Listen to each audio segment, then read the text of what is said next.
प्रिय विद्यार्थियों, अॼु पाण BA पार्ट थर्ड जो पेपर फर्स्ट जो लतीफ़ीलात किताब जो पार्ट शाह लतीफ़ जेको लतीफ़ीलात करे रहिया आहियूं, उन में शाह लतीफ़ जी शख़्सियत शुरू करे चुकासीं। उन में शाह साहिब जो वतनी प्यार, शाह साहिब खे कीमियागर, शाह साहिब जी शख़्सियत जी हली रही आहे। अॼु पाण कंदासीं शाह साहिब खे सिंध जो राखो दुआगो छो चयो आहे। इन जे बारे में असां अॼु विस्तार सां ॼाण हासिल कंदासीं। ॿुधाए थो त असांजी सिंधड़ी जेका आहे अयामनि खां समय जो शिकार थींदी रही आहे ऐं जाग्राफीअ जे पेच में पियल आहे।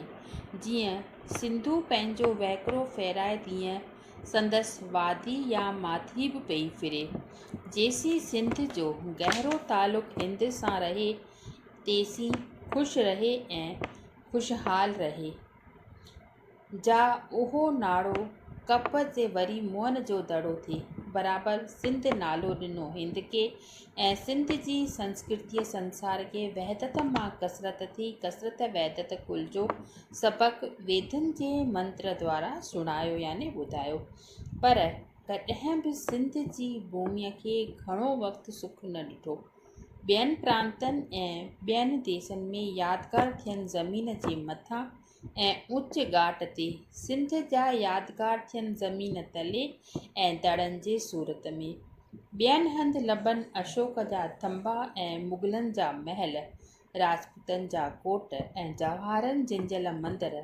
सिंध में लभंदा मुअन जा दड़ा, दलवराए जूं ज़मीन दोज़ माना ज़मीन जे हेठां लिकल नगरियूं, अरोड़ जा खंडर, भंबोरा जा भरपट ऐं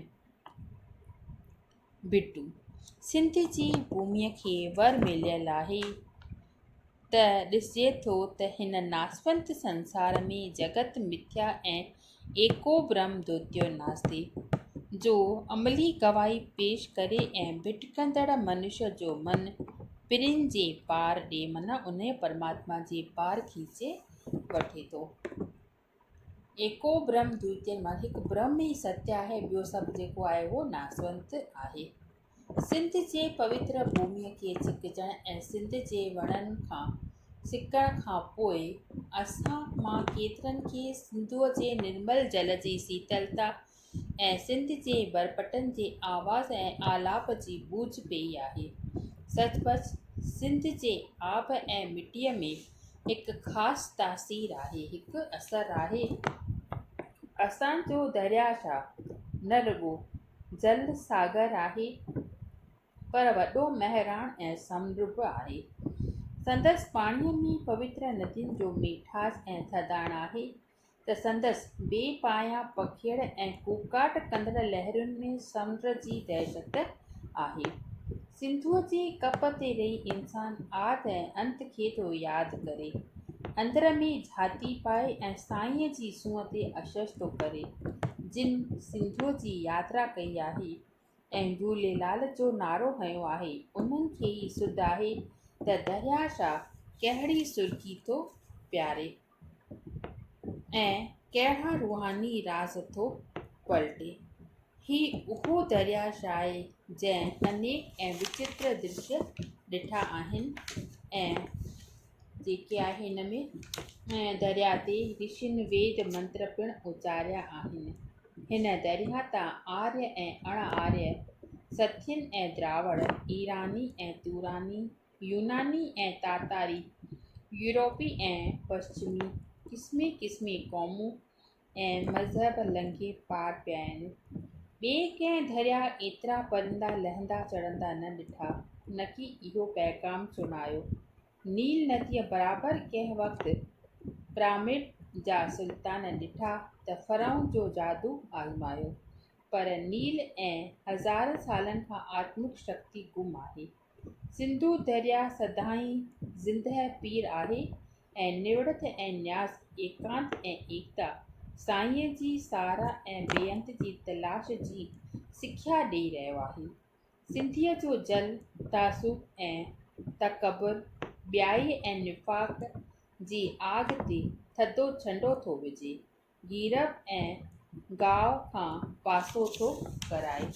त इहो थियो सिंधु जो राखो दुआगो जेको आहे शाह लतीफ़ खे छो सॾियो आहे, छाकाणि त सिंधु नदीअ ते वेही करे शाह साहिब अनेक बैत उचारिया आहिनि ऐं अनेक उन्हनि जूं जेके दरिया शाह आहे दादलो आहे, उते वेही करे इंसानु असुल खां पंहिंजो आदि ऐं अंत खे थो यादि करे ऐं सिंध जो जल जेको आहे उहो असांजे लाइ तासीर आहे। सिंध जो जल तासुब ऐं तकरार ऐं ॿियाई ऐं निफ़ाक़ जी आग ते थधो छंडो थो वॼे, गीरब ऐं गांव खां पासो थो कराए।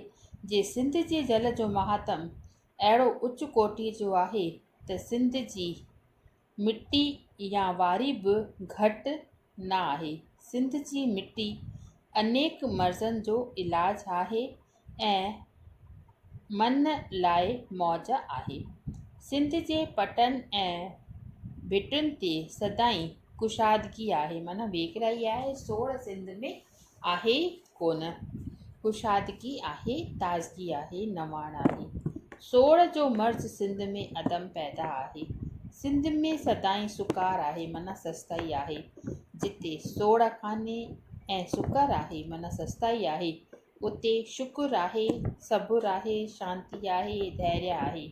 उते मन खे शांती ऐं सूंहं लाइ अभिलाषा आहे, इच्छा आहे सुंदरता खे ॾिसण जी, परमात्मा खे पाइण जी, परमात्मा खे यादि करण जी तमामु घणी अभिलाषा आहे, इच्छा आहे। सिंधू जेके आहिनि थोरी खटे घणे बरकत जा आदि आहिनि, मतिलबु थोरो अञा हू खटंदा ई मस, थोरो अञा उन्हनि जो वापारु हलंदो ई मस, त छा आहे थोरे खटे घणी बरकत, उन मां घणी पैदाइश करे सघनि था। हिननि खे इहा माया जी ममता कान्हे जा चित खे डोलायमान करे चलायमान, माना उनजो मन जेको आहे उहो कॾहिं बि विचलित की नथो थिए। ॿियनि हंधनि ते या तमामु कंगाल या तमामु धनवान लोक था ॾिसजनि, सिंध में हर को सुखियो सताबो आहे ऐं थोरी महिनत सां घणी पैदाइश करे सघे थो। हिन में अञा ॿियो बि आहे त सिंध जी भूमीअ जे लाइ, सिंध जी मिटीअ जे लाइ, सिंध जे जल जे लाइ तमामु घणो असांखे ॿुधायो आहे शाह साहिब। उन्हीअ जो असां ज़िक्र कंदासीं नेक्स्ट पीरियड में। ऐं अॼु असां पढ़ियोसीं जल ऐं भूमीअ जे बारे में ऐं शाह साहिब खे राखो दुआगो छो थो कटियो वञे, इन जो पाण हिकु पार्ट कयोसीं। नेक्स्ट पार्ट पाण नेक्स्ट पीरियड में खणी ईंदासीं। अॼु बसि एतिरो ई।